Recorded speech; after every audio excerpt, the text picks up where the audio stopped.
Voilà ce que j'ai pu ramasser en 10 minutes sur le chemin du retour.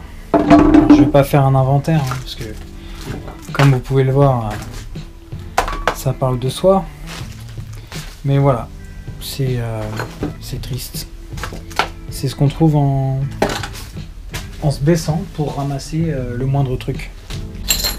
On est dans le cliché, hein, les paquets de clopes, les capsules de bière, les morceaux de métal, de plastique, et puis voilà, un vieil ACOG PVC de foire foraine dégueulasse, un biberon de billes d'airsoft, et puis la preuve à conviction c'est celle-ci, hein, du gaz blowback APS de Cybergun. Donc voilà, ça fait bien plaisir. Salut les gens. Aujourd'hui, pas de vidéo de tuto, pas de vidéo de gameplay, pas de vidéo de bricolage. Je voulais juste diffuser une info dans la mesure du possible sur ma chaîne, dans la mesure où je suis pas un youtubeur très célèbre et très suivi. Ça se saurait si je faisais ça pour le succès et la gloire. Mais à mon échelle, j'espère peut-être pouvoir relayer un peu l'info puisque j'ai un petit peu les boules en fait.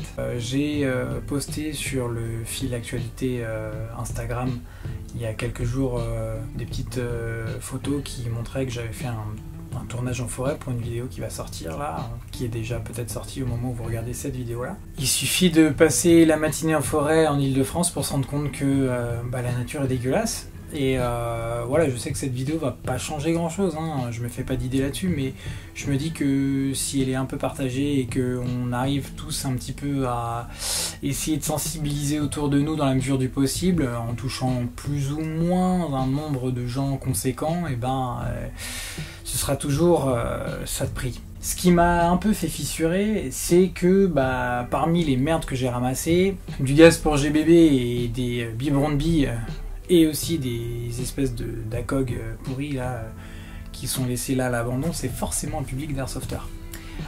Et ça fout les boules, parce que dans la Phoenix on est des amoureux de la nature, mais je pense que plus largement les airsofters sont aussi des gens qui sont un peu sensibles à ça, dans la mesure où ils jouent dans un environnement qui est en général naturel.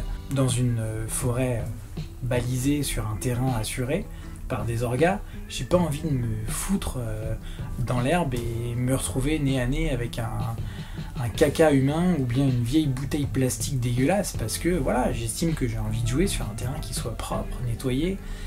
Et quand on va dans la forêt comme ça, en tant que touriste, juste pour kiffer un peu, pour faire des photos, pour faire un peu de vidéo, il suffit de 5 minutes pour ramasser tout ce que j'ai ramassé tout à l'heure.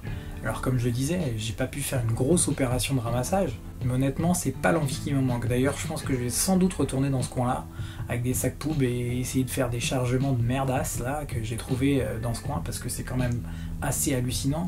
Ce qu'il faut comprendre, c'est que je fais plutôt du contenu qui est tourné vers l'airsoft et vers un public qui va être airsofter, mais pas que. Et je pense que c'est important de relayer cette info pour que sur les terrains ce soit propre, mais aussi quand on va se balader en forêt, quand on va faire de l'urbex, quand on va faire de la rando, on n'ait pas envie de jeter ces merdes comme ça à droite, à gauche, et si on en voit, on puisse les ramasser. Je trouve ça dingue, puisque les airsofters, ils utilisent beaucoup de consommables, donc je pense qu'ils polluent énormément, et la moindre des choses, par déontologie, ce serait justement de recycler, de faire attention à ces merdes, et de les ramener avec soi, et de ne pas les laisser traîner partout. Donc c'est quand même important d'éduquer les jeunes générations, et je pense que c'est pas juste ma fibre éducative qui parle, je pense que c'est important de le relayer sur les terrains quand vous jouez, quand vous baladez dans les bois, avec les jeunes enfants, avec les générations futures, pour que ce genre de truc n'arrive pas, quoi. On est en train de nager dans le plastique, il faut en prendre conscience, il n'y a pas besoin de s'appeler Greta Thunberg pour le clamer haut et fort. Enfin, la réalité elle est là, à un quart d'heure de chez moi, dans une forêt, voilà ce qu'on trouve en 5 minutes. En tout cas, moi, ça m'a fait réfléchir. J'espère que le message sera passé. Allez, je vous dis à plus. Ciao.